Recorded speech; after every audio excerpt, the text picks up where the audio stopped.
All right. Mike, just want to make sure you're familiar with everybody who's here. I met Tom Toth is from Middletown. Carl is longtime editor here, now retired, but we're fortunate to still have him on our editorial board. Jim McGinnis is the guy who's covering your activities these days. Rose MacGyver is managing editor, Bart Stakes from Bensalem or Oakford. Oh yeah, we bumped it to each other. Here and there. And Barb Stakes. Bart Stakes. I'll read all about it. Pat Wandling is one of Mike's Communications. Oh, okay. Right. Nice work with her. Million years. And you is from Bensalem, and Jim Petrone is our community editor. All right, you know me. So, hey, just thanks for coming in. We'd like to have you come in a couple times a year and just kind of update us on some of the things you're involved in, what your agenda is these days. And but let me just open with a question about maybe the most gripping situation internationally right now, and that's what's going on in the Ukraine. The president's under extreme scrutiny for the way he's handling this. I'm guessing that you have your own thoughts on how it's being handled, and if you're not satisfied with the way it's being handled, how you think it ought to be handled. I think the American people are looking for leadership in the White House, both domestically and internationally. And with respect to Ukraine, the House acted pretty quickly in approving a $1 billion loan guarantee for Ukraine. And last on the way in, I believe it's held up in the Senate. And I know it was being held up last year in connection with some debated reforms, perhaps needed reforms in the IMF.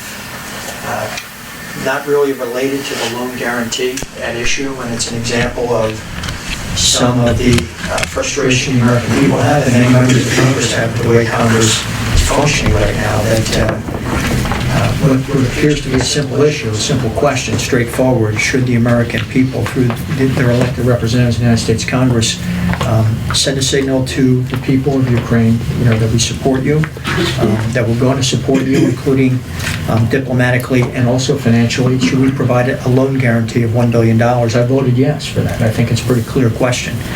And I would have preferred the Senate to vote yes.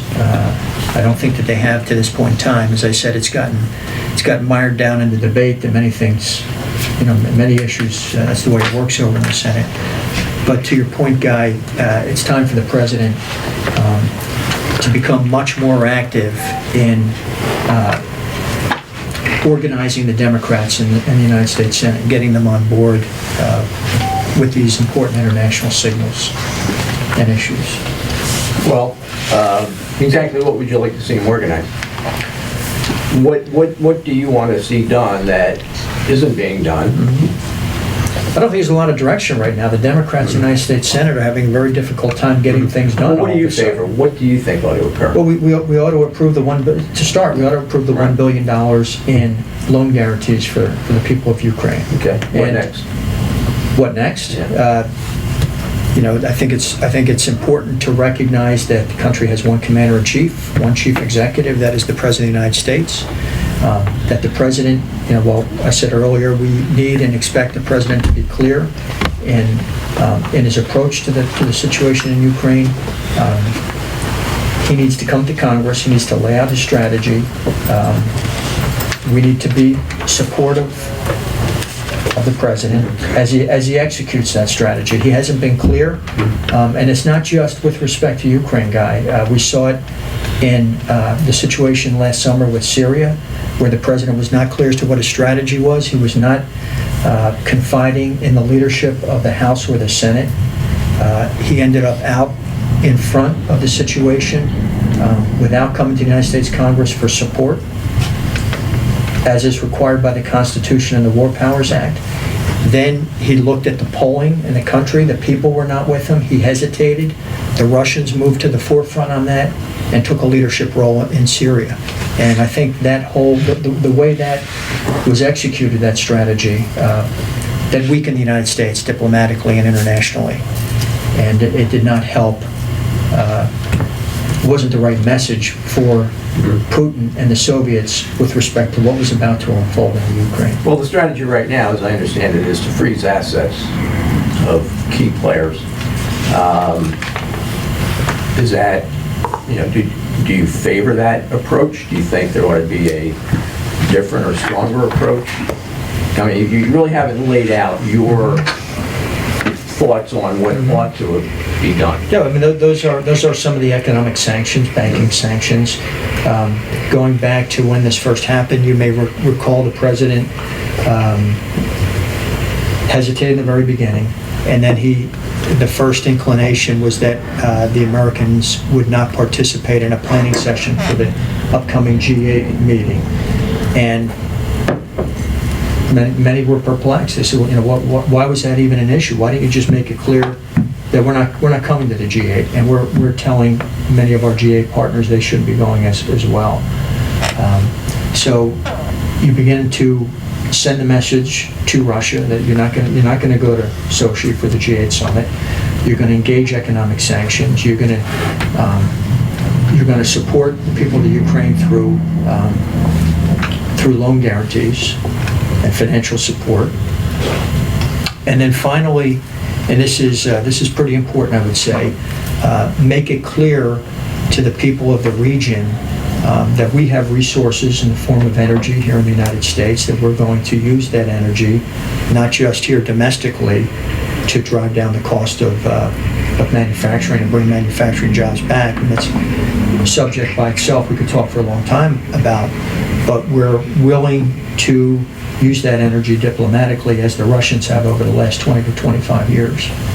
And I would like to see the president lay out his strategy on the use of energy in order to play a greater role of promoting peace and security in the region. Okay. Is there ever a point at which you would think we should get involved militarily over there? The diplomats will tell you never take any options off the table, but that should not be the option that's being discussed at this point. You keep everything on the table. You use every diplomatic tool at your disposal, from economic sanctions to withdraw from programs that are important to the Russians, loan guarantees and support, as I said, and the use of energy. I mean, I think that even just those 4 or 5 areas provide a whole panoply, for the administration to put together a good strategy, a strong strategy, one that exudes leadership for this country. Could you explain a little bit more about energy? A little bit more what you're talking about? Well, we have natural gas, plentiful natural gas, not just throughout the United States and offshore, but specifically in Pennsylvania. That probably rose 10 or 15 years ago was not understood. The depth and the capacity to mine.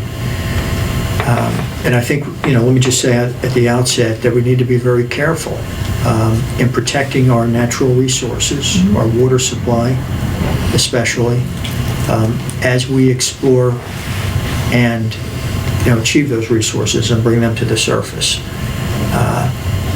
Many who look at this, Democrats and Republicans, and the President addressed it also in his State of the Union a couple of months ago, they see this as a real opportunity for the United States to become energy independent in the midterm, not even the long term, in the midterm, to drive down energy costs, which will help bring manufacturing jobs back to the United States. So all of that is good domestically, but there are so many resources that we could begin to use them in the region, as Russia has for the last, as I said, 20 to 25 years. They've been using their natural gas and oil resources in the region in order to win favor with nations. If we have those kinds of resources that we have not yet developed, and we could use them in the region to help countries become a little more sufficient without having to turn to the Russians.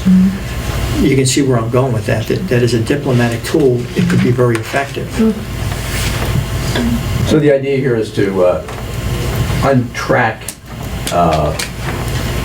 Russian energy, gas, oil that's flowing to Europe and Eastern Europe, and to make American energy resources more plentiful here and abroad. It's even coming here. Would you bar importation of Russian oil or gas?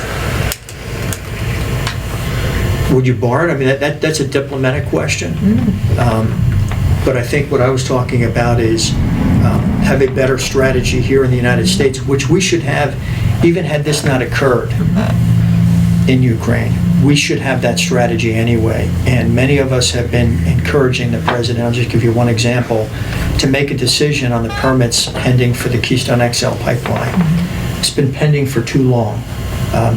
There are two different decisions the president can make, and the decision is ripe at this point. You can choose to sign the permits and permit the building of the pipeline, which I promote, which I agree with, or you can choose not to. And he's actually taken a third position, which is to do nothing.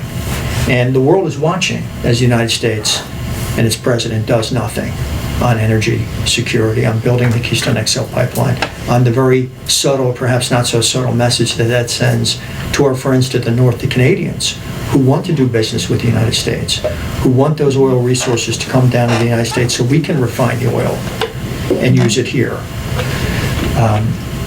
So the president needs a clear strategy with respect to energy independence, and it's long overdue. But I think the message that's being sent by the administration is one of indecision. It's one of ineptitude. It's one of just can't decide whether to sign the permit or not. And the world is watching that, and it's not a great image for the United States. Well, don't you think by him not signing it is pretty much a message that he doesn't want to sign it? I don't know what it means, Barbara. Well, I would assume it means that he really doesn't want to. Well, he should say he doesn't want to sign them and he won't sign them. He should reject them then. But doing nothing is a country frozen in indecision. And that itself is a bad message, not just here at home, but to send abroad in the very difficult and dangerous times that guys laying out. See, I always look at as he is being very thoughtful about it. I don't think he wants to rush into it because he sees the objections of a lot of people in the U.S. Well, Mike, how do you view those objections? Do you believe those objections are credible enough that he ought to be taking the deliberate amount of time he is considering this thing? The objections need to be taken seriously, and he needs to be deliberate. The fact is, this is and has been the most studied pipeline in the history of this country. So at some point in time, you deal with objections and you make a decision.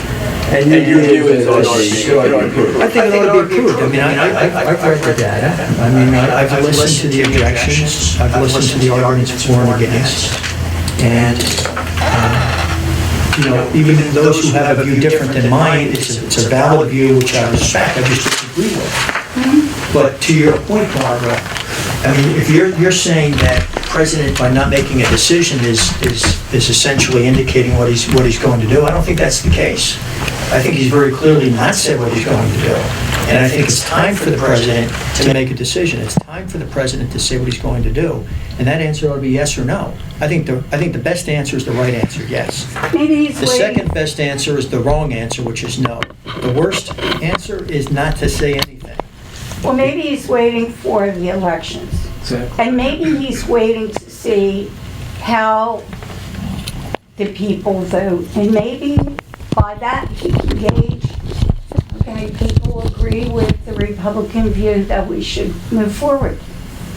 That is a serious and significant lack of leadership, to wait for an election to make a decision on the most studied pipeline in the history of the United I'm States. just saying maybe. I hope that's not what he's doing. Frankly, many of us thought that's what he was doing in 2012. that he was waiting for the election because his environmental friends wanted him to say no, and his labor friends, who stand to gain many jobs, tens of thousands of jobs, wanted him to say yes. Yeah, And but so, there's a lot of disagreement as to the amount of jobs. and I understand there's disagreement, but what I'm saying is many of us thought he was waiting for the 2012 elections to pass because he didn't want to say to one friend, or, in other words, he didn't want to choose between two sides, both of whom were supporting him. I get that. I disagree with it. I think leadership required him to make a decision and to do what's in the best interest of the country. Well, He he chose might. not to. But Barbara, we can't now wait another 2 years for another election for him to decide. It is hurting us domestically. I'm It's not hurting with saying job he's creation. thinking that. It's Excuse hurting me, no. manufacturing, I and didn't it's mean hurting us that. internationally. I'm just saying, that's me. Congressman, if I could just clarify something. So if the president says no on this, does this give supporters an option of a way to fight this? Can you go to court? Can members of Congress that support the project take it another? Can this get passed? Can this happen if he says no? I think at some point, I think the Canadians have been very generous with their time and their deference to the process. At some point in time, they're going to make a decision. They have resources. Those resources have value. They have an obligation to their citizenry as well. And our concern is that at some point in time, they will build a pipeline west toward China rather than south toward the United States. Following up on what something Barbara said about waiting for the election. If the election comes and the overwhelming choice is for the pipeline, the people, do you think at that particular time he'd make a decision? Or would he just, like in so many cases, ignore what the people want and do what he wants to do? Now, how would you gauge that preference by the people based on which party is elected to the White House? If they run on a platform of pro pipeline and they win, what else can you think? Right. Well, I would say that if the president thought it was the wrong decision, he shouldn't wait for an election. He should deny the permit. I think that would be the wrong approach. Mm-hmm. I would hope and I believe the president wants to sign the permits. I think he knows that the data is there. Not just that the people support it, which they do, by the way, overwhelmingly, because outside of elections, organizations do polling, and the polling is out there, and I think the people overwhelmingly support energy independence, and they see the Keystone XL pipeline as one piece on the road to energy independence. I would just prefer the president to make the decision. I don't see any further benefit in delay. Even those who have studied this for the State Department, because of being an international pipeline, the State Department has an interest. Actually, it's a condition precedent to the signing of the permit that they do their review.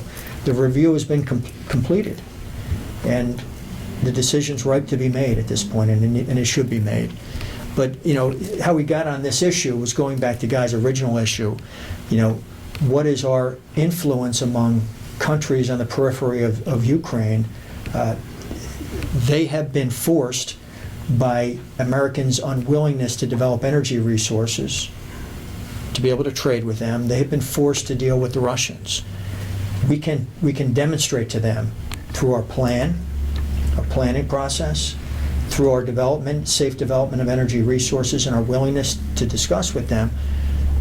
We can have a very positive influence in that region, which we don't have right now, and the president is not pointing us in that direction, and I think that's a shame. That's the first time I've heard of this, that Ukraine depends on Russia for its energy. The region. I think much of Europe is heavily engaged in buying Russian energy, gas, oil. Can you explain how it would work in Doesn't make reverse? How in a free market economy the United States could lower prices? I mean, that would be the decision of entrepreneurs, wouldn't it? Well, in the free market, it's a supply and demand issue. If the supply is up, the price will come down.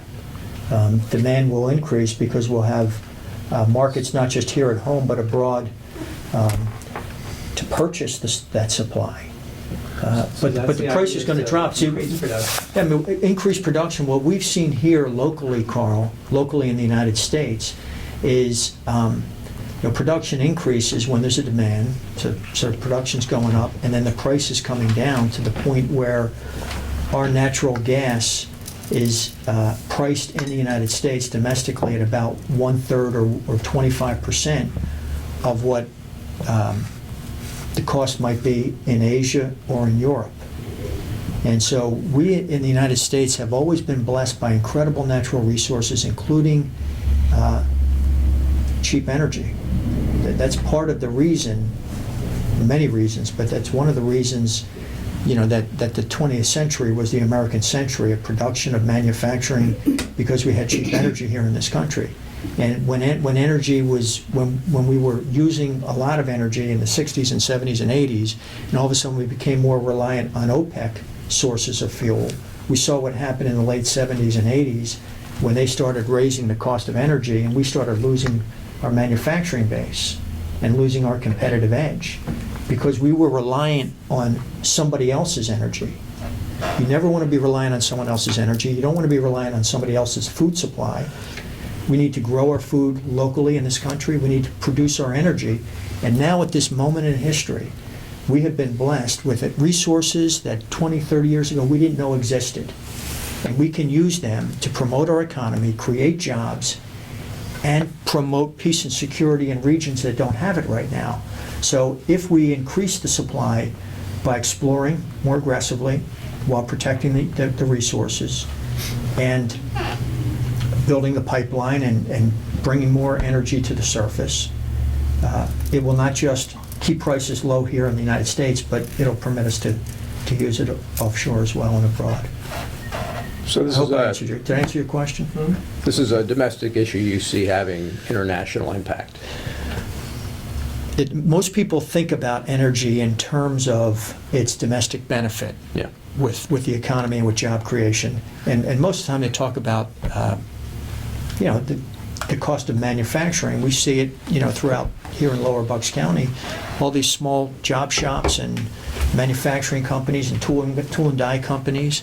They're heavy users of energy, and it's built into the price of everything that they produce, where they now have to competing in a global economy. So we always looked at energy as a big issue for this country, and it is. But I think what we've seen over the last 2 months is that we should be thinking of energy also as an important diplomatic tool to engage other countries in order to promote peace and security for them as well, and for the United States. While we're on energy, this is a little bit off the track, but still related. And this isn't an issue that you have any direct involvement in, but you have a pulpit and you could say something about it if you choose to. The governor here is under a lot of criticism for not enacting or supporting or pushing a tax on natural gas, a production tax, as opposed to the fees that he's instituted. And the thought is, among critics, is that the state is losing a lot of revenue or potential revenue by virtue of that. What's your thoughts on that? And I don't think you've spoken out about it, and if you haven't, why not? Well, I have. What have you said? I mean, I believe, that an extraction fee would have been appropriate. First of all, let me say this is a well, state. a fee or a tax? What do you want to call it, Guy? I mean, it's tax.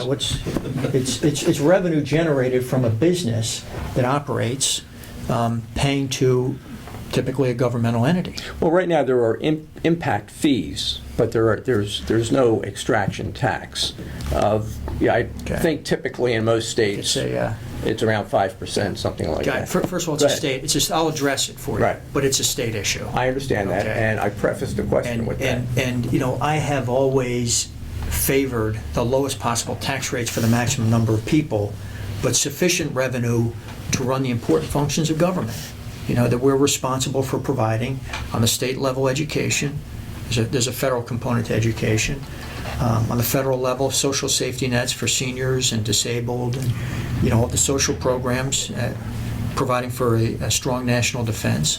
You need to have sufficient resources, and those resources come from from the individuals and the organizations and the businesses that make up our community and our country. But like everything else in life, you have to balance it. And there's a delicate balance of how much an entity will pay and can pay till it gets to the tipping point where the demand for taxes or revenue or fees is so high that it doesn't make sense to be in the business.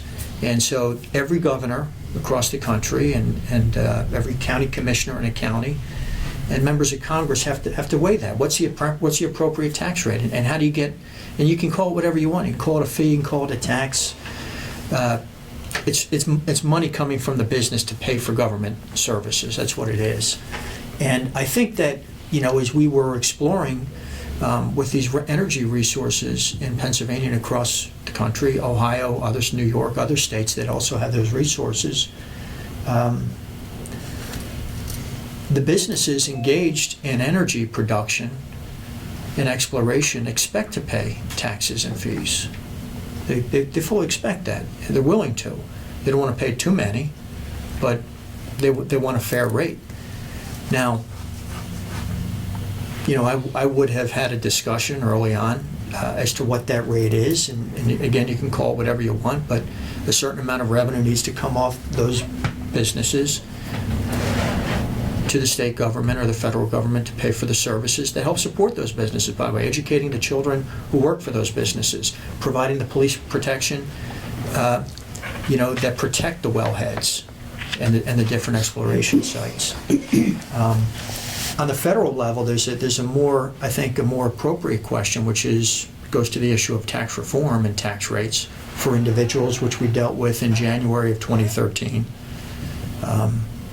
And the Republicans in the House of Representatives now, to their credit, Dave Camp is the chairman of the Ways and Means Committee, is the first one really to put discussion points on a piece of paper about how to have a fair, flatter tax rate for individuals and businesses in this country.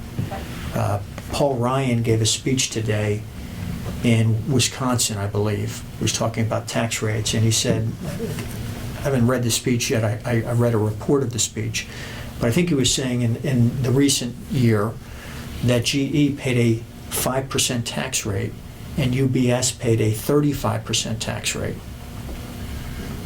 One is a production finance company and the other is a bank and or financial services company. And the idea is that it would be fair if everybody paid the same rate. And it's going to be higher than 5 and lower than 35. 25 is probably the number. And I think 25 is the target that Dave Camp put together in his discussion draft. How do you get everybody paying their fair share? So for businesses or corporations, the current rate is 35%. You bring it down to 25% by eliminating taxes or loopholes and deductions and tax credits and things like that, so that the people who pay 5 now pay more. They pay their fair share of 25, and the people who are paying 35, who are subsidizing the underpayers, their rate comes down, and everybody's sort of paying the same. But it's the same. It goes to your original question, which is, what's the appropriate amount of revenue to come off a business to support government service? Everybody has to make that decision at their level of government. Well, since you brought up tax reform, the proposal that you're referring to, what kind of opportunity do you think that has to get anywhere?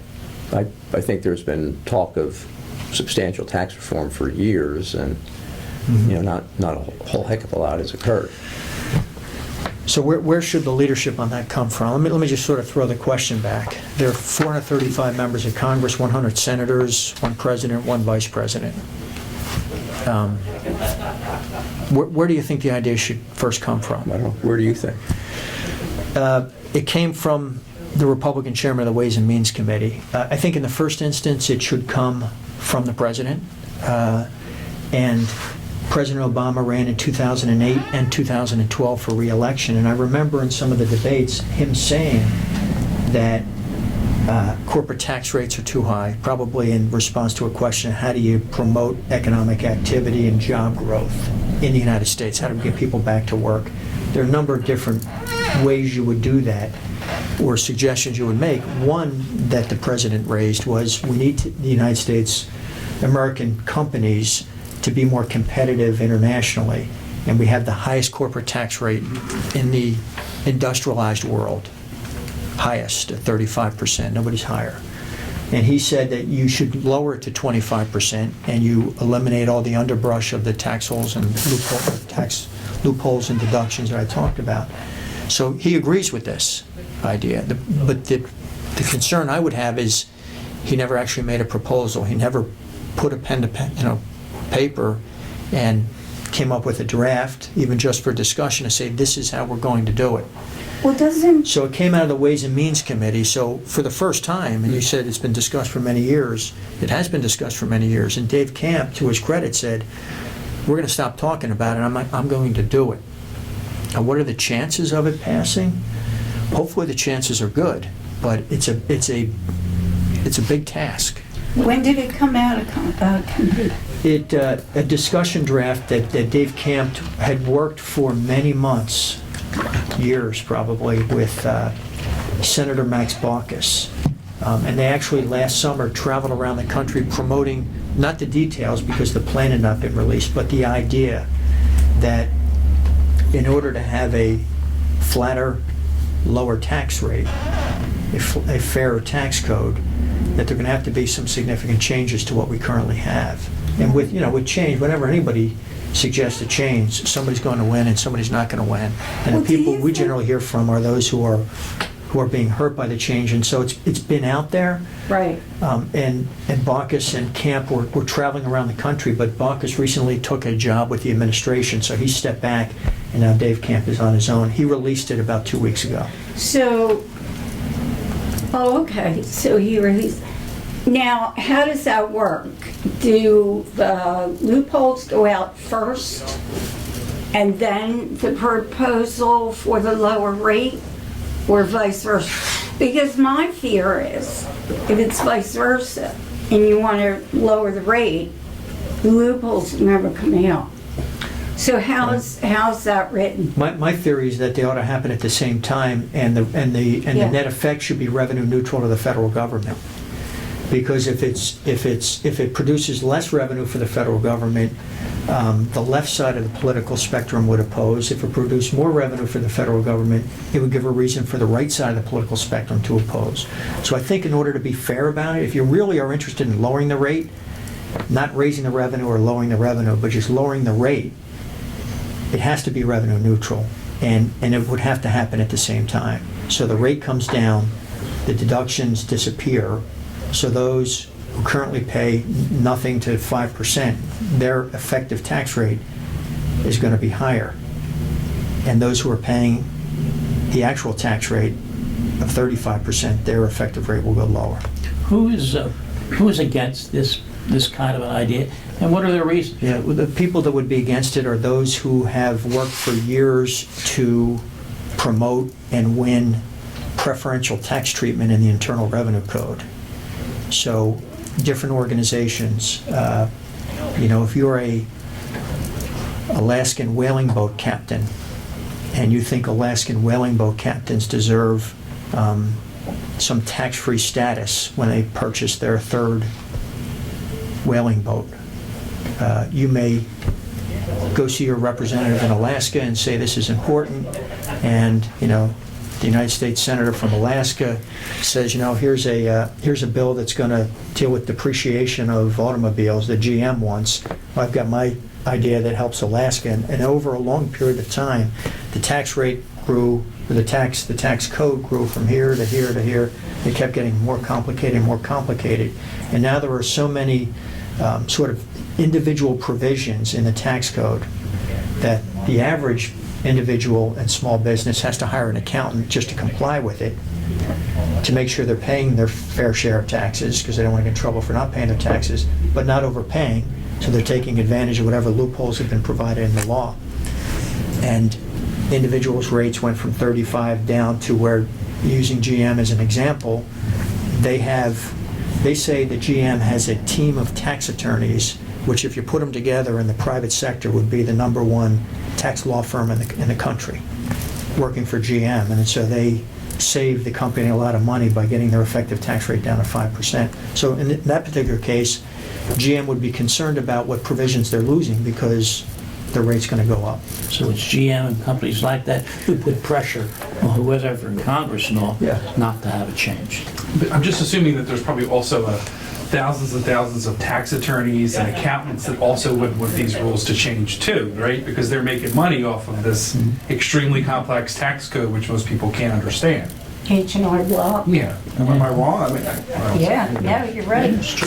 Looking at You're it, saying it creates a cottage industry. They're the only ones who really understand. Well, I can tell you this, Jim. Sorry, Rose. I can tell you this. When even just the discussion draft came out, they had to prove their worth to their organizations because now that they're going to be working for the next year, deciphering even just the proposal and the impact on every different organization, who will then, Hugh, to your point, contact a member of Congress saying, I agree with this or I disagree with this for these reasons.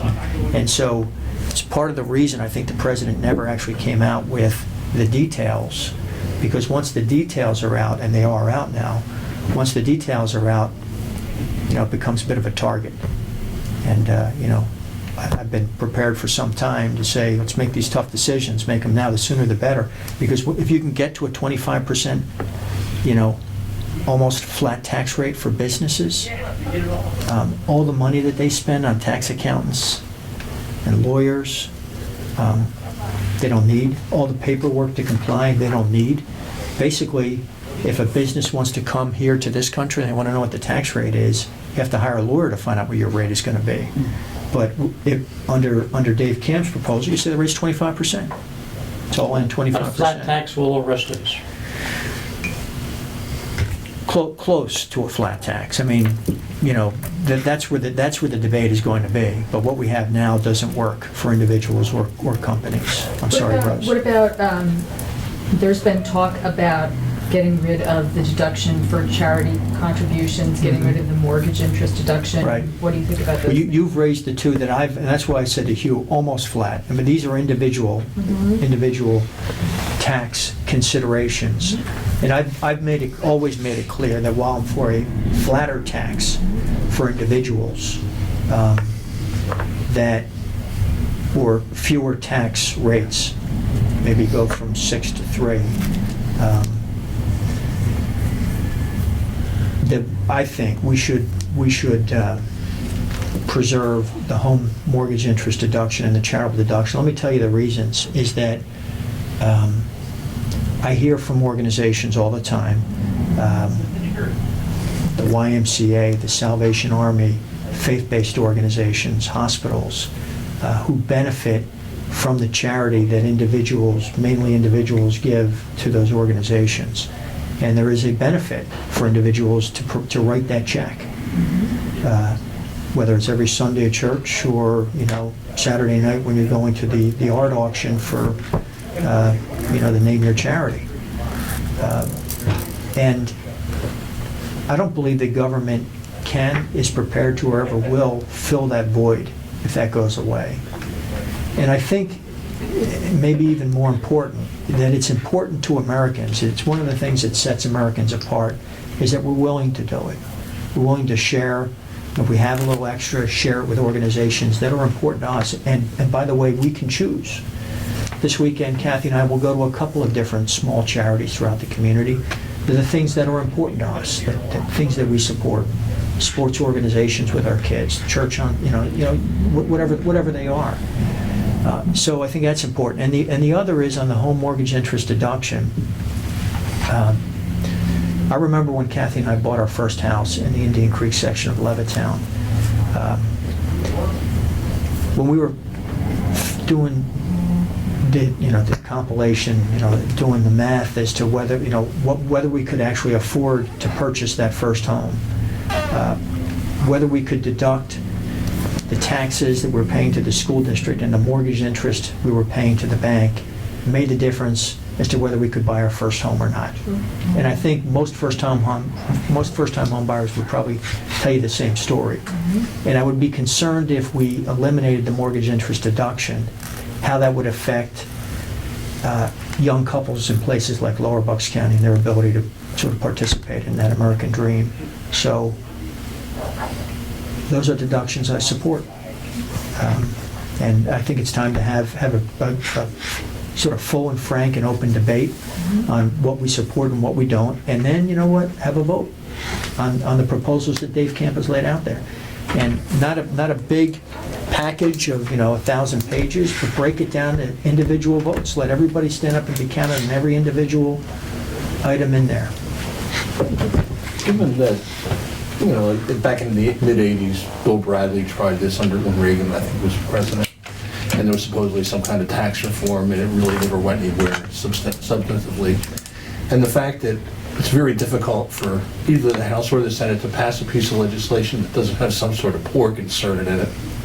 How do you ever expect the powers of the lobbyists, all the pressures that are on people like you, that you're actually going to be able to do some kind of substantive leveling of the tax? I just don't see it happening. Well, I do think, I understand your concern and, the history. By the way, tax reform under Reagan, there were two of them, 1982 and 1986. They called it TRA, Tax Reform Act of 82 and 86. I think they were good acts, by the way. What they did was they mainly accelerated depreciation so that businesses coming out of that recession in the late 70s, early 80s could buy equipment, individuals could buy vehicles and use them for business purposes and depreciate them quicker, which caused a lot of people actually to go out and buy equipment, much of which was made in America, and vehicles which were being manufactured in America. And so it meant a little less revenue to the federal government, but it increased production throughout the country that put people to work, that actually raised revenue to the federal government. And so that was in those instances, a lowering of tax rates that produced both jobs and revenue. So I'm not an expert on those tax reform acts, and I'm sure that there were provisions put in there that maybe you and I could agree weren't going to be beneficial to either you or me here in What's what happened after? County. I mean, it's after it happened, the changes kept happening. Given hedge fund people having their capital gains tax treatment of their ordinary income. That exists now. That's not fair. And doesn't that all lead to campaign finance reform? Does that lead to... No, what, are we going to get any kind of reform, and the lobbyists are pressuring everybody? If campaign finance reform occurred, there would be less pressure on all the officials, wouldn't there? All the elected officials? The pressure I get on making these votes are from people around this room, not because you're editors, but because you're citizens of the 8th Congressional District. My constituents, my neighbors, to the people I listen to. And my decision on whether to cast the vote that I cast on January 1st of 2013 that made permanent all the tax rates, including the estate tax rate. Some people in Bucks County liked it, some people in Bucks County didn't. I thought it was better for the country to have certainty, so I supported it. It wasn't anybody, that's hired by an organization, that was influencing that vote. It was what's in the best interest of my district. But and then at the end of the year, don't lobbyists try to influence you guys?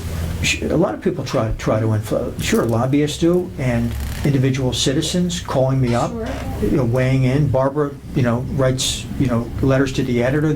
All of that is designed to influence. Sure. What I'm saying If you want my opinion on campaign finance reform, Yes. I've given it here before. I believe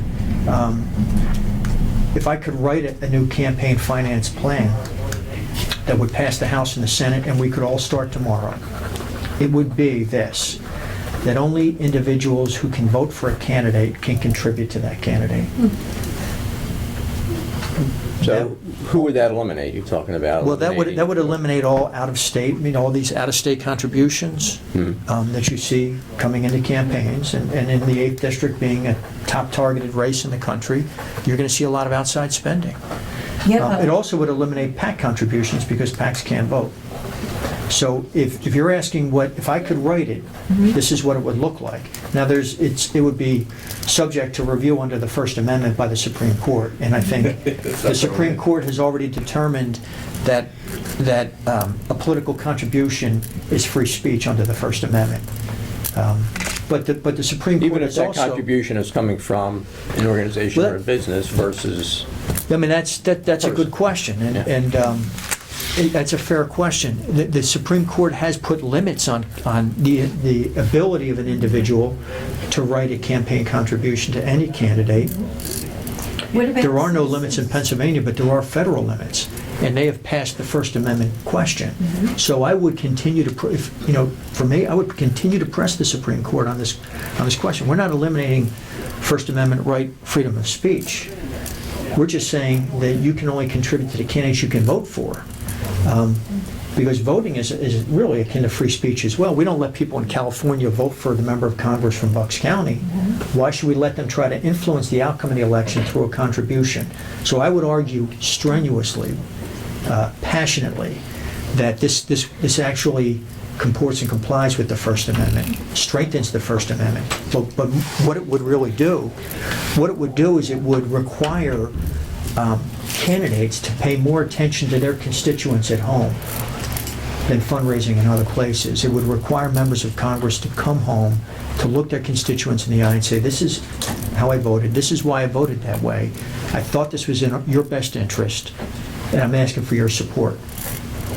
Based on my record. rather than engaging in reform, widespread reform, that's going to bring a lot of pressure to bear on members of Congress not to, pass this or that because of the impact it would have on their organizations and their ability to make contributions and sway votes and so forth. What can and should Congress do to impose its own restrictions through, ethics measures or whatever that would provide the same sort of constraints that would, in essence, help members kind of withstand that pressure that they're under to not vote for this or that in the way of, reform measures. Well, all of the campaign finance laws were passed by Congress. And I believe all the campaign finance reform laws, the original purpose of those laws was, is that your phone, Pat? You need to pick that up? I wasn't going to admit it. Okay. I was going to go like this.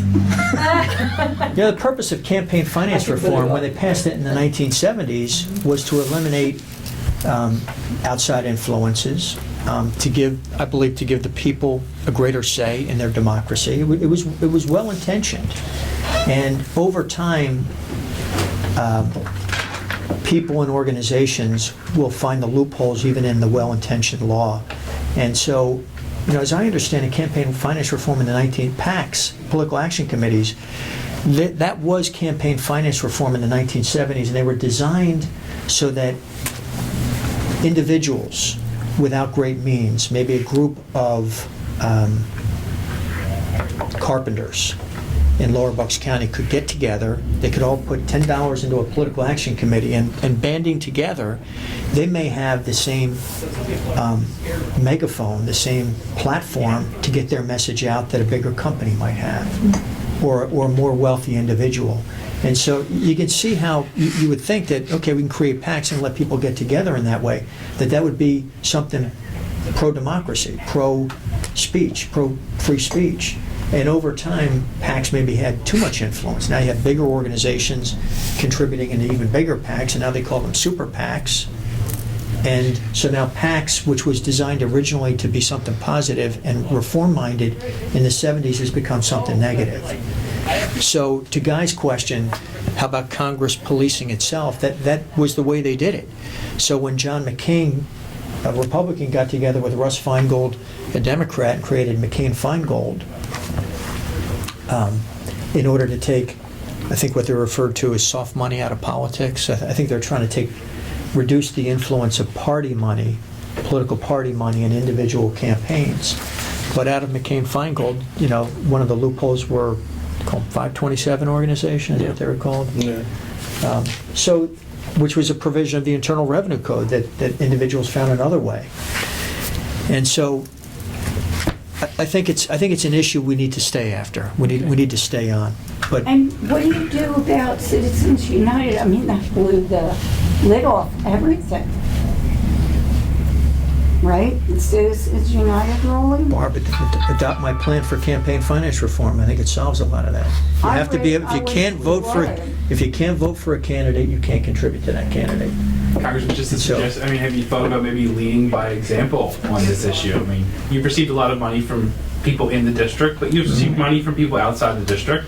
I appreciate the article you wrote, because the article you wrote actually demonstrated that a greater percentage of my contributions, by a lot, come from inside the district, and my two opponents are getting most of their money outside the district. Now, the fact is, while we can have this debate and, conversation about the way we would like the world to be, I'm laying out the way I would design it. So you have it. You have what my views are. I'm a top target by the Pelosi. I'm a top target by the Pelosi machine, and so I will be prepared to defend myself in this district All right, in that but- onslaught. And by the way, that money's coming from out of the district, and so.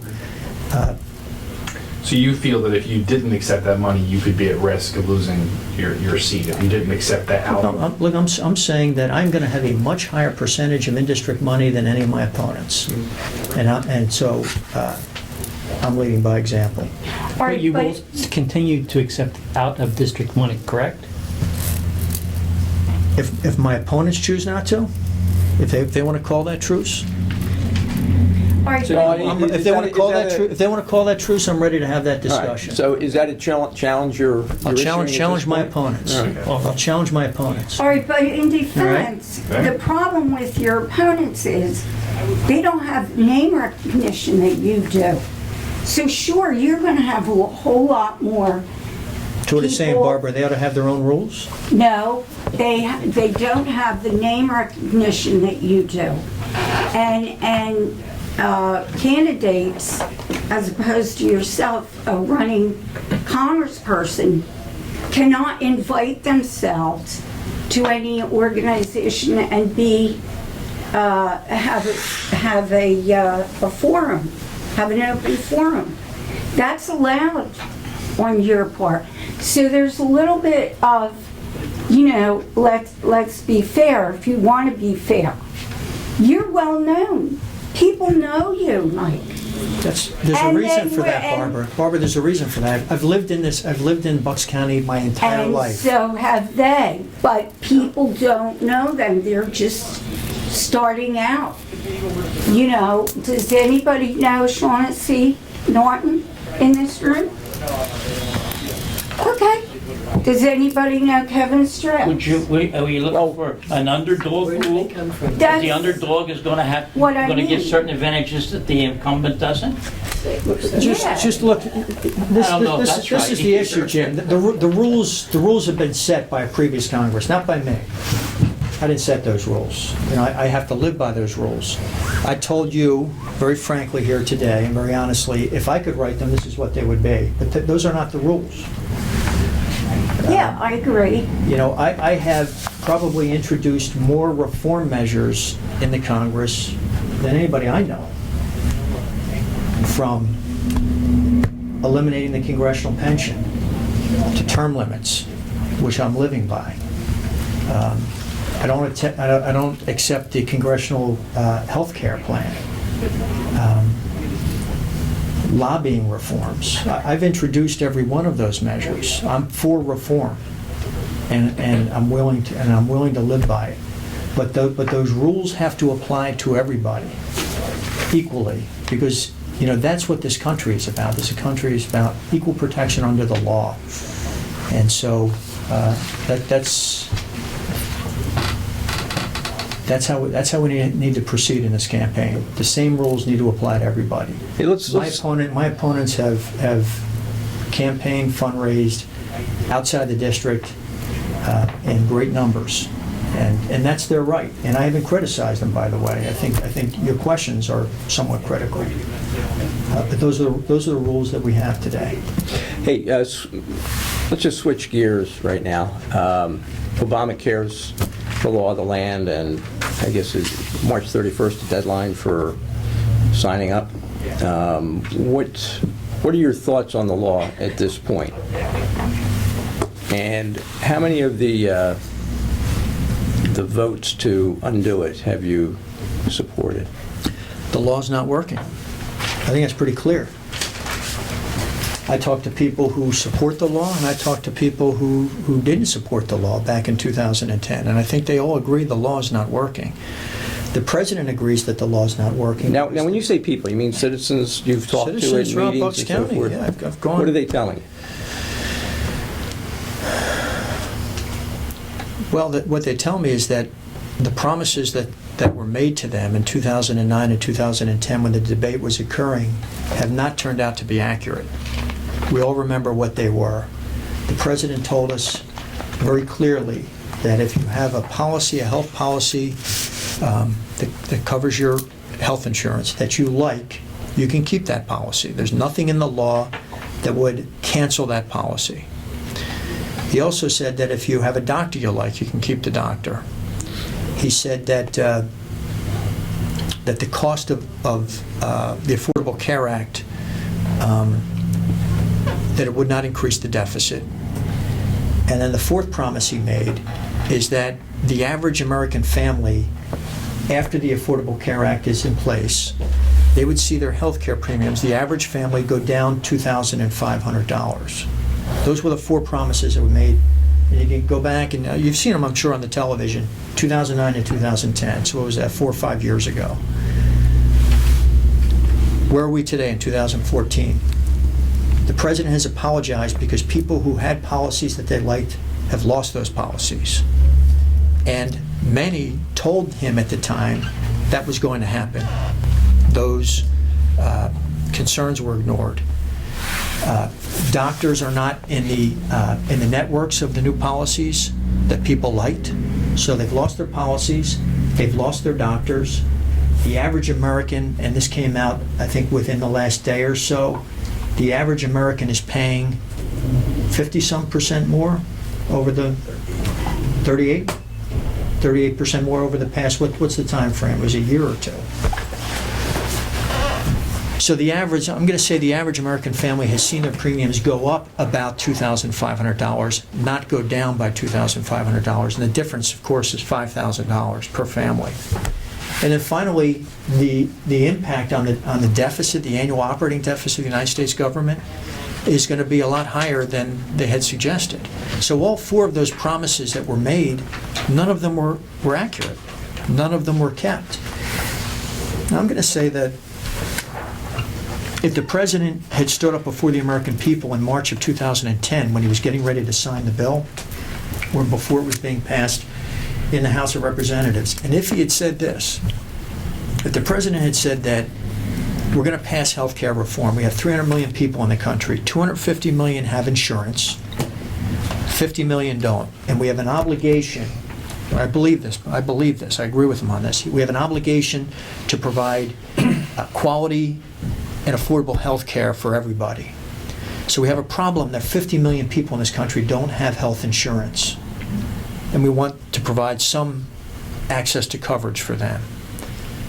But in order to do that, people who have policies today, you might lose your policies. Some of you likely will lose your policies. Your health care premiums that you pay today, they're not going to go down, they're going to go up. They have to, because we're going to cover 50 million more people. The doctors you have may or may not be available in your new policies, and the deficit is going to increase unless we find another way to pay for this. Had he said that in 2009 and 2010, I don't think the bill would have passed.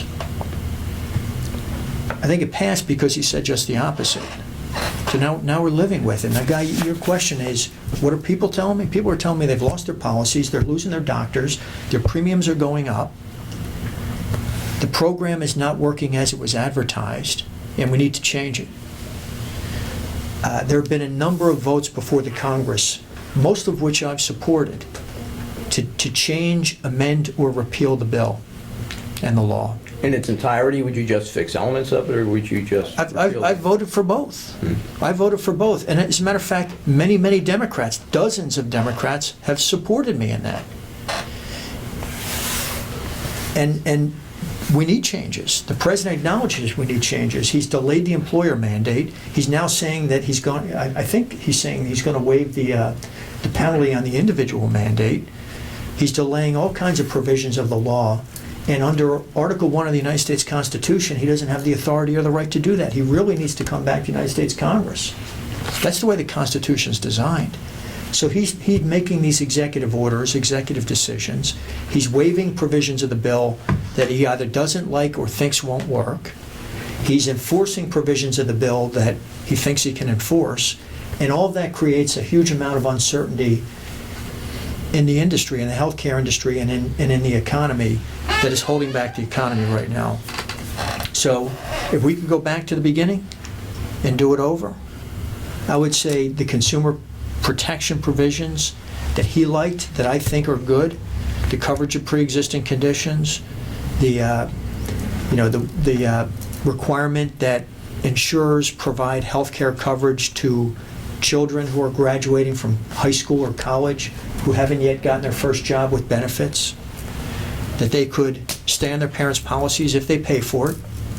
I think those protections are good, and I would save those protections. But I would, I think there are a lot of provisions in the bill that are hurting the economy. The mandate hurts the economy.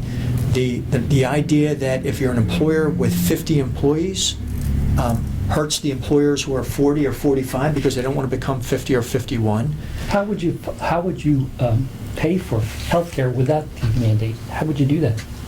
What you do is, if you believe in what made this country great, which is competition and the marketplace, free markets made this country grow and prosper to what it is today. And we had, for the most part, a free market healthcare system until recently. The government has tried to take a lot of it under its umbrella.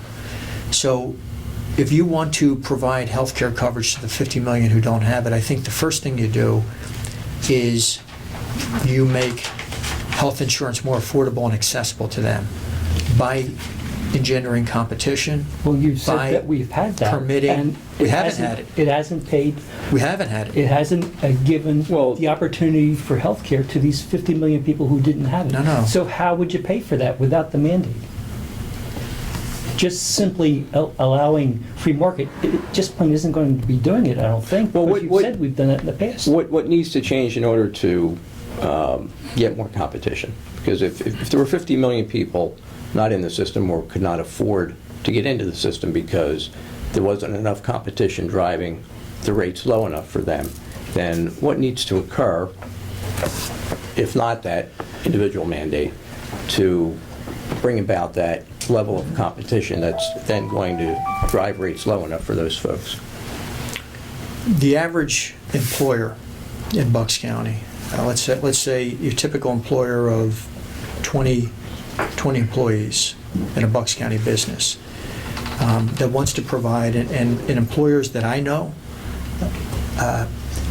want to provide good wages and good benefits to their employees, because in a small business, your employees are a part of your extended family.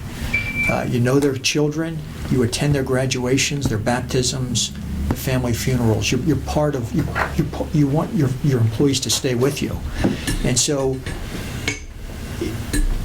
the detriment of employers being able to provide good health, solid health care coverage and benefits to their employees has been the increasing cost. And part of the reason of the increasing cost is that if you're a business in Bucks County and you go out every year when you get your renewal notice to price in the marketplace, you're constrained to only do business with the companies that are in Pennsylvania.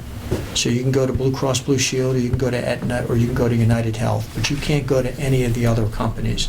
They may do business in New Jersey, but not in Pennsylvania, or Delaware, or Maryland, or California.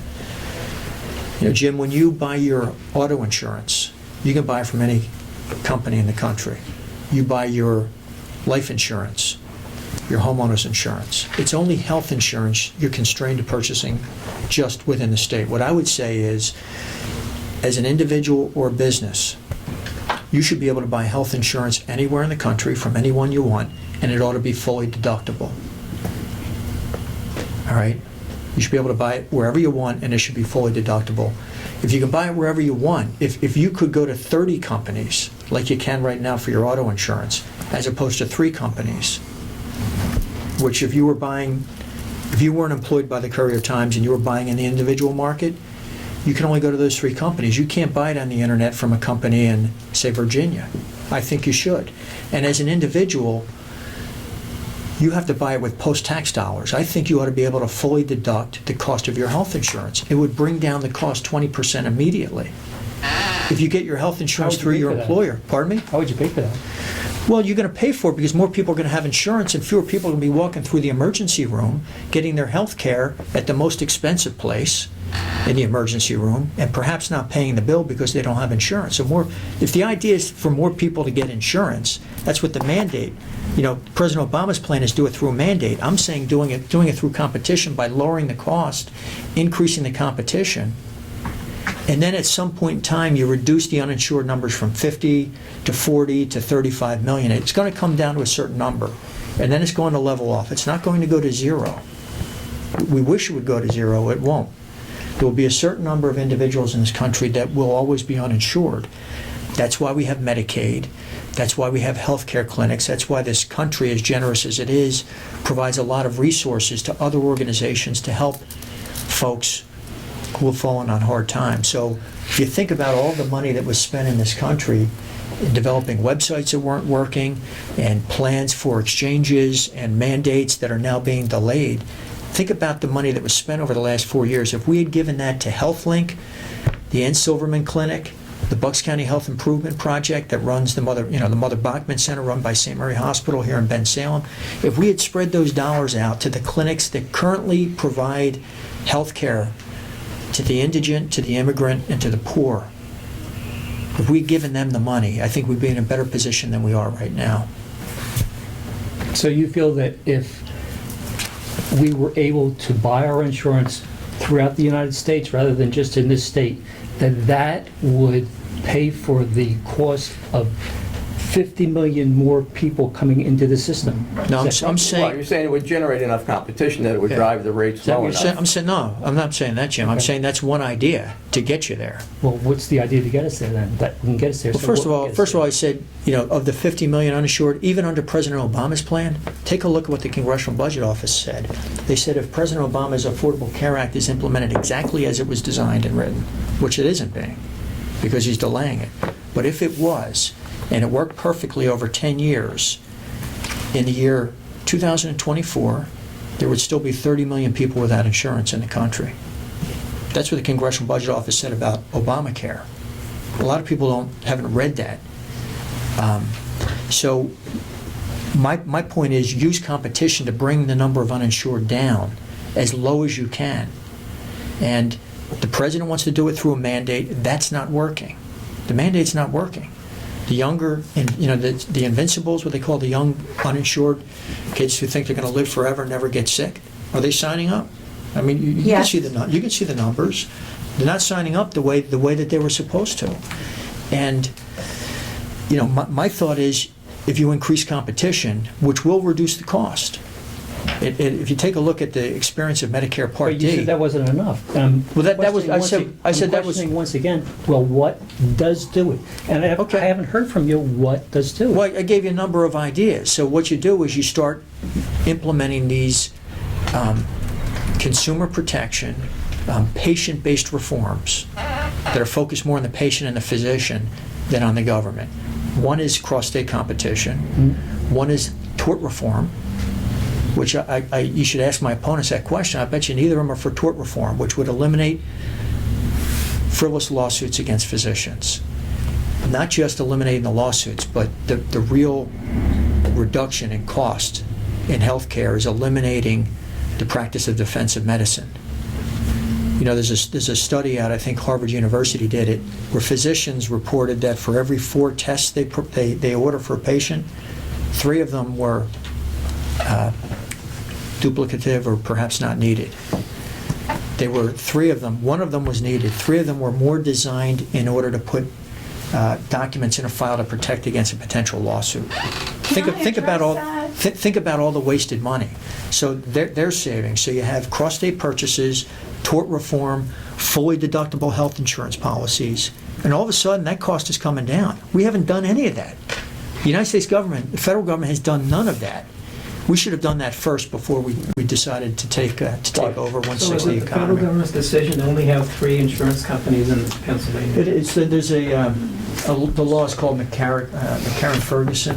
It's an old federal law that gives state health insurance commissioners full regulatory power over health insurance on a state-by-state basis. So the state health commissioner could open up the floodgates. I think the state could permit more companies to do business within states.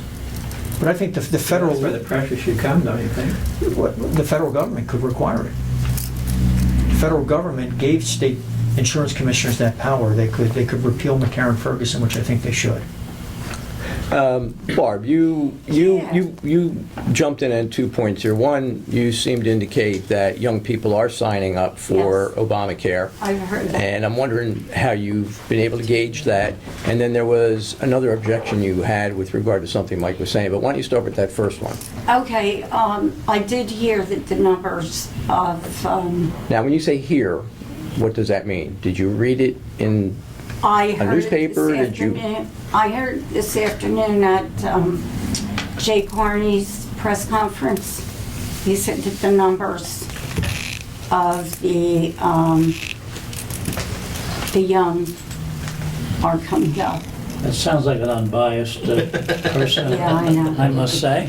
All right, but to address the, okay, no, I've checked that in other sources. Has it occurred to anybody?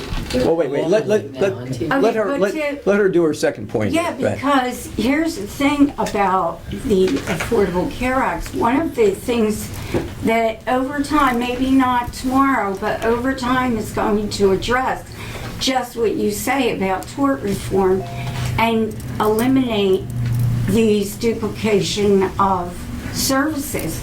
If you look into that, that's one of the things that the ACA is actually shooting for, is better care and payment for improvement to patients' health rather than duplication of Are you saying there's tort Of reform? tests. Tort reform in the Affordable Care No, Act? not tort There reform. is none. It's not tort reform as you're talking about. I think What I'm she's saying that talking if it's about- fully implemented, that as you move from fee-for-service to fee for improvement in patient health, And that's going to be one of the then there will be focuses. less need for the duplication of service. And here's another point to that. There is a provision that under Medicare, if a patient comes into the hospital and they are discharged within 30 days, and they have to, if they are discharged and then they have to be readmitted in another 30 days for the same illness, that Medicare will not pay that hospital. Have you heard about that? That's a provision. Is that working well? You ought to ask some hospital administrators if that's working well, because Well, what they're doing is Hey, let they're me bringing tell you, they're what bringing about patients. Medicaid? They're bringing- Medicaid isn't work, you know, in the states where governors have refused Medicaid, how's that working for the hospital? I'm just saying that hospitals are finding that that 30-day readmission rule it's a hard and fast rule coming out of Washington that can't possibly account for all the individual circumstances of admissions and readmissions. And so what hospitals are doing is they're admitting people on what they call observation status, and it's creating other problems. And so, you know, that's what happens when the federal government tries to do something that they think is good, and they have a one-size-fits-all approach, which is what the Affordable Care Act does. In a country of 300+ million, it's not going to work. And if the inefficient implementation of the Affordable Care Act is any indication as to the health outcomes you're suggesting are going to be so outstanding, I fear for my health. Yeah, in the but future. Barb, You hold on could've one been second. working- Both Tom and you wanted to get in on this issue. Let me give them a turn, and then we'll go back, okay? Go ahead, Tom. I agree with you that the Obamacare is unduly complicated and a little kludgy to implement. One-size-fits-all doesn't work.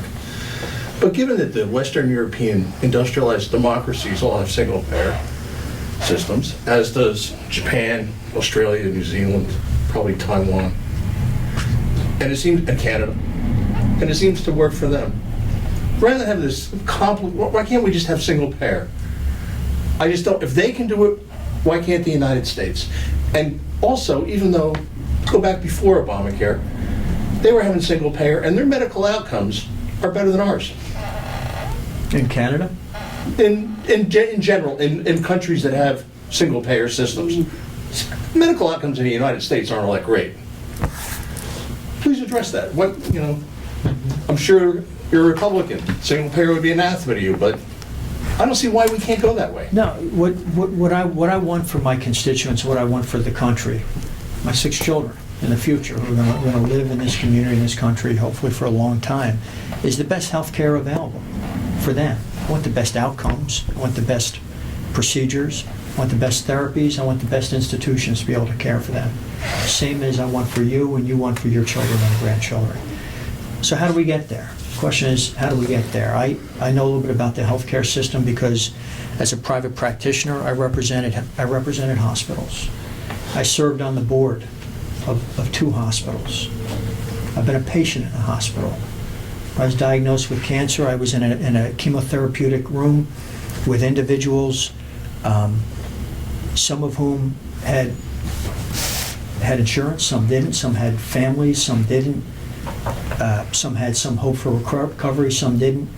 All of them were thankful to be in the United States getting the best care available. This one at St. Mary Medical Center in Langhorne. I got to tell you, Tom, I've never met anybody from the United States who, when they got sick, whether it be cancer or any diagnosis, wanted to leave the United States to go to some other country for their health care. Well, of course, that's all they know, too. They don't know. In the alternative, you meet many people wanting to come here. So if you go up on the Canadian border to some of the hospitals in Michigan, the northern reaches of this country, there are an awful lot of Canadians coming down for their health care. I think that if you actually drilled down into the statistics, you would find that our outcomes are better, and our expectations are higher too. We expect to see a physician. We expect a quick appointment, and we demand and we should good outcomes. I know a little bit about some of those healthcare economies, including Ireland, where I have relatives that still live. They have a government-run healthcare system. We call it a single-payer system. If you're lucky enough to work for a big company, if you're in Ireland, everybody gets the government health care. They all pay for it, by the way, and they pay a lot of money, and there are long lines, waits, and you have government bureaucrats deciding, Tom, whether you can get that knee replacement or not based upon your age, not so much based upon your desire or your ability to recover, or the other ideas that your physician would have you go through. If you're lucky enough to work for a company that has health insurance, and you're in Ireland, and you apply to go to see the orthopedic surgeon for that knee replacement, and there's 2 patients, one on the government health insurance, and one has government health insurance and private insurance, who do you think gets seen first? The person with both insurance policies. Yeah. That's the one that's going to be seen first. And so what single payer ends up being, no matter where you play it out, really ends up being a 2-tiered system where those who can afford are going to get the better care, perhaps leave the country to get it somewhere else. No, I'm just saying. No. You're telling me we don't have that Tom, in the I'm United not States saying today. that. What I'm saying is we have choice. We don't have that in the United States today. Yes or no? Tom, what I'm saying is we have choice and competition, and you and I probably have 2 different insurance policies, but we know what we have. But what you're trying to tell me is in these other places, it's better because everybody gets the same. They don't. Everybody doesn't get the same here either. Well, look, I wanted to get to you's question. You had a question or comment, Hugh, on this issue? No, most of my stuff was covered just in the last couple. All right. Well, look, we're starting to run short on time, so I wanted to get around for last questions from folks, and then come back to you, Mike, with anything you wanted to talk about that you didn't get to yet. Did you have anything else, Tom? Yeah. What's your take on the things, not just the NSA, but other branches of the government are doing with collection of information on, forget about foreign, outside the country, just concentrate on American citizens.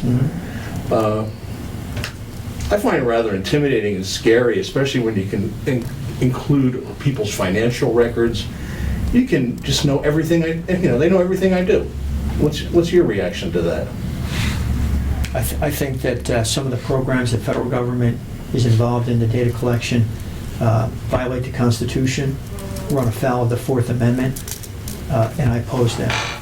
And not just since the Edward Snowden revelations, go back to 2005, when the Patriot Act came up for its first reauthorization, Tom, I was one of the few Republicans to say, I think Section 215 of the Patriot Act violates the Fourth Amendment of the United States Constitution. I said it in 2005. There weren't many who were saying it back then.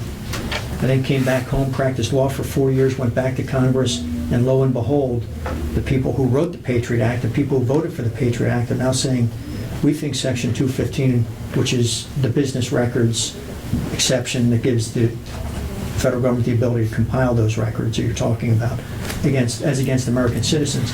Now you have the individuals who wrote the Patriot Act and voted for the Patriot Act saying they also believe it violates the Fourth Amendment. I wish there were more like you or other members of Congress standing up to say the same thing. So you can go back and look at my record, my voting record on the Patriot Act. I've opposed it in each of those areas where I had a chance to stand up. Each of those instances, I had a chance to stand up and say, I'm more than concerned. I think it runs afoul of the Constitution. All right, Carl, Jimmy? Well, a couple things that are rolling around up there. One, I'm reading more and more that local municipalities and school districts are facing bankruptcy or potential bankruptcy because of the cost of pensions and health care, et cetera. Is there anything that the federal government can do to ease that? To ease the decisions that the states and the school districts have made. I think the states and the states and school districts can ease that on their own. I think they can repeal the formulas they put in place that I would say were ill-advised, whether it was 5 years ago or 10 years ago. I mean, Carl, I mentioned earlier, I voted to eliminate the pension for members of Congress. I think you'll lead from the front. So members of Congress should participate in a 401k type retirement plan, which they would contribute to and the employer would contribute to, which is probably the same type of plan you have here at the Courier-Times, the same types of retirement plans that most Americans have. That's what the federal government should have, and that's what I, as a member of Congress, should have. But if you're asking, should the federal government bail out a particular state that made a series of poor financial decisions, I think the president addressed it with respect to Detroit, and he said no. And so what's happening in Detroit, that's what the bankruptcy laws are for.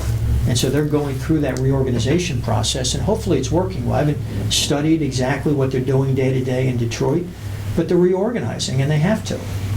And everybody saw it coming. And I think it would have been wrong, Carl, for you and I as Bucks Countyans to start paying tax dollars to Detroit because they refused or failed to do the right thing when they had the chance to do it. Okay, another issue. We've been talking about questions that we're interested in. When you go around Bucks County and hold the town halls, whatever you do, what predominant issue stands out to you that people are most concerned about? Healthcare is a big issue, and most people that I speak to, and I speak to Democrats and Republicans, lower Bucks, upper Bucks, Montgomery County, all across the board. I said earlier that just about everybody acknowledges it's not working the way it was supposed to. Most Republicans would say, there weren't any conservative ideas at all in this healthcare plan, and so, they're inclined to say it's not working. That's a big issue.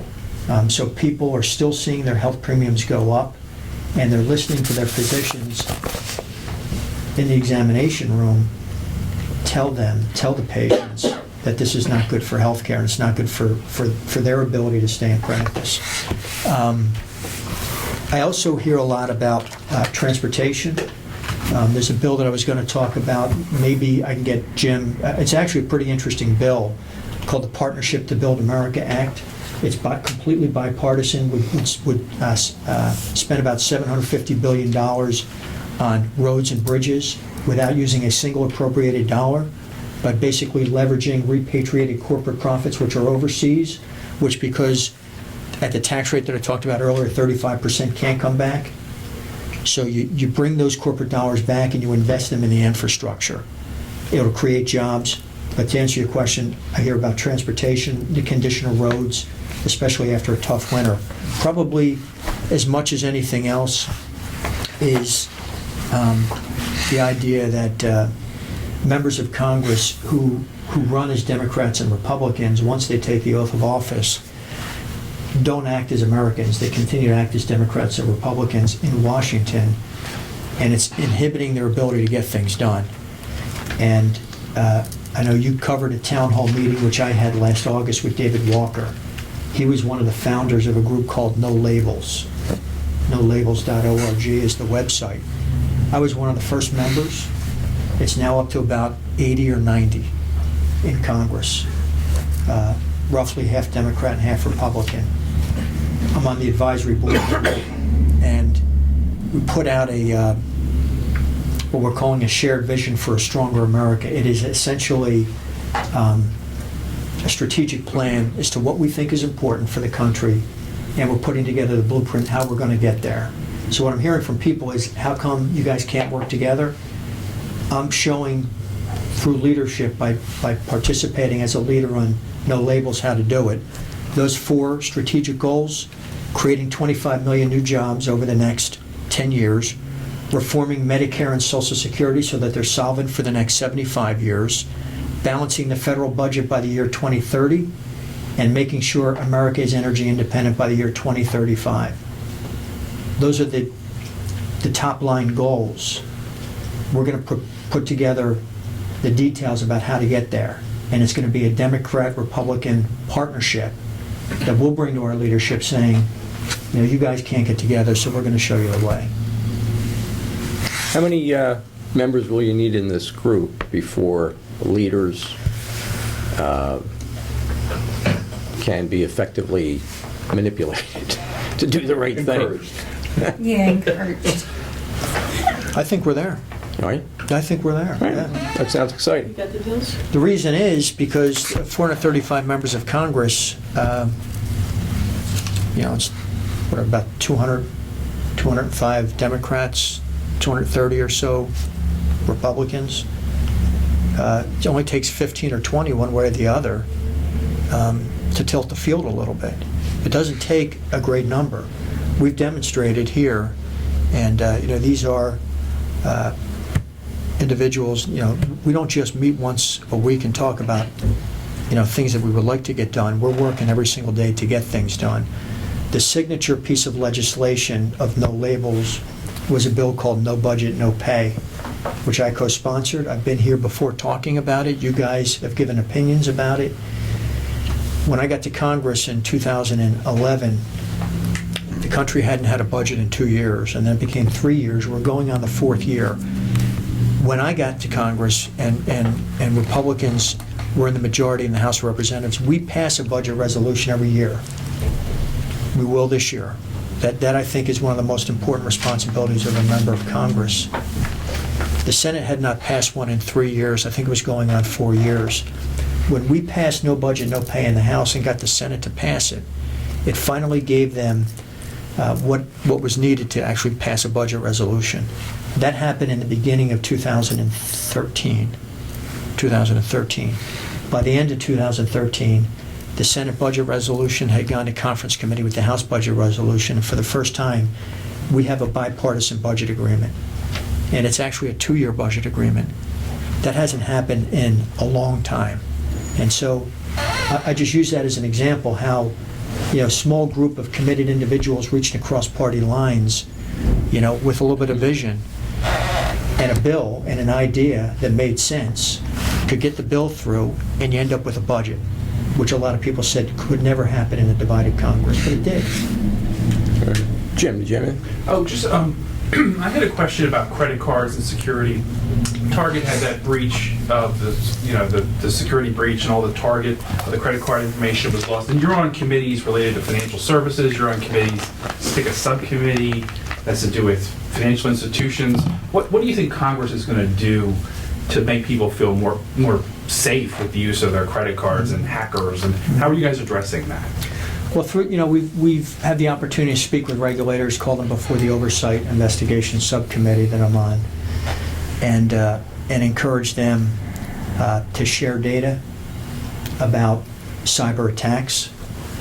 A lot of organizations, including banking institutions, don't necessarily want to acknowledge when there's been a breach, because that may affect confidence in the institution.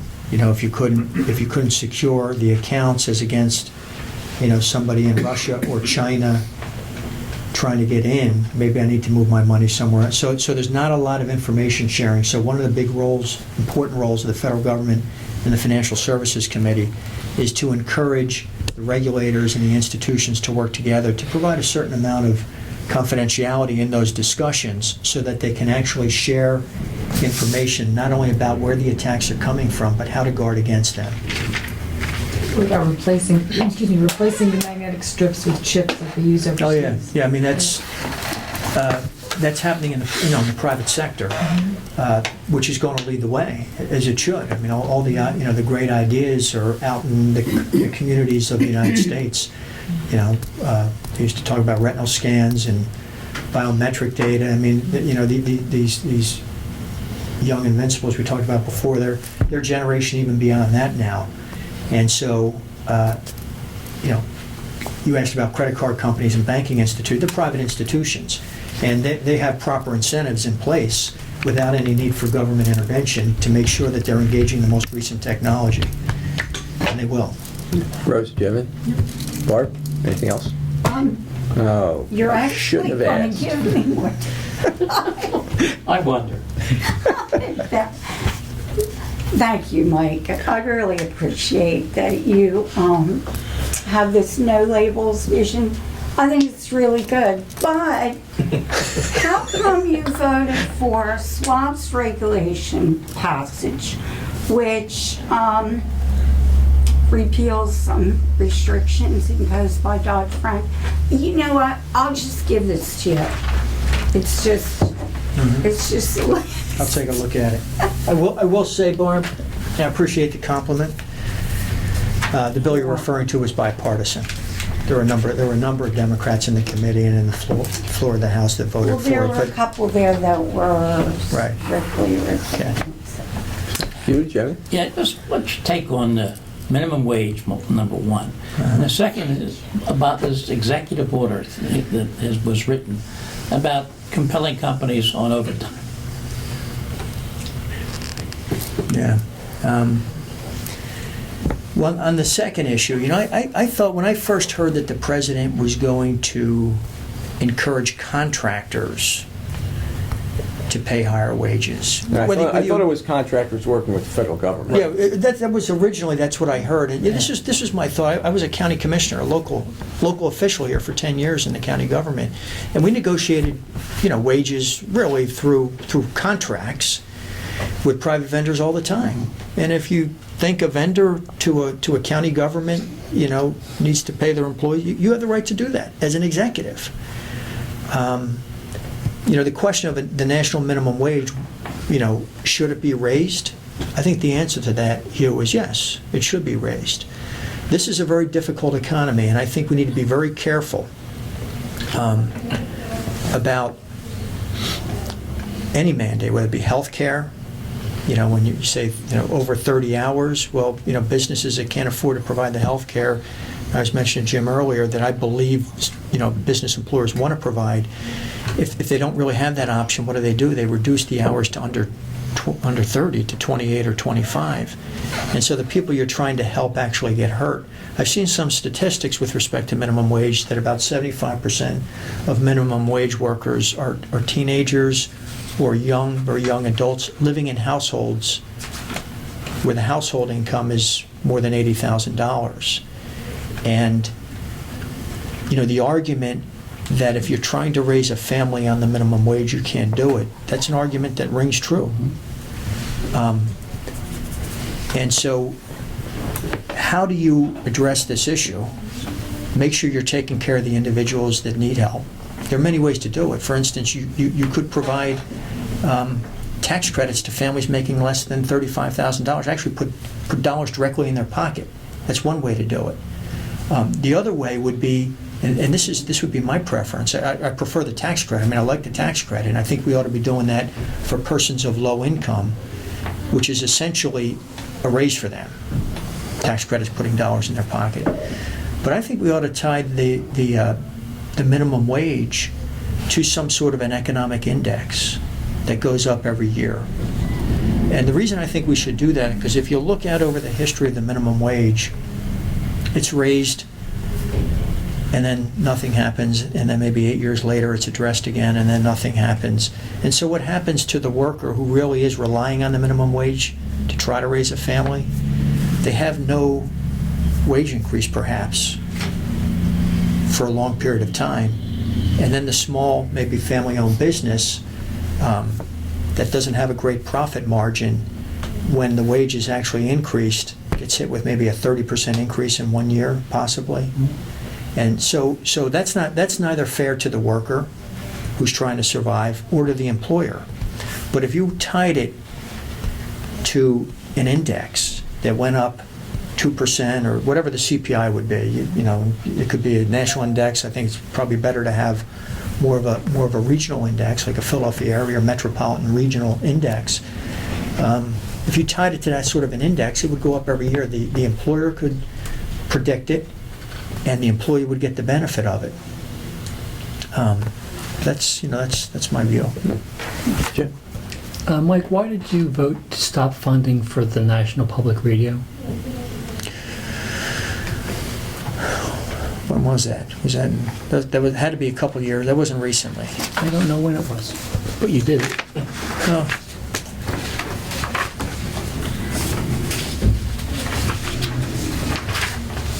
I'm sure I said at the time, Jim, that I support public radio.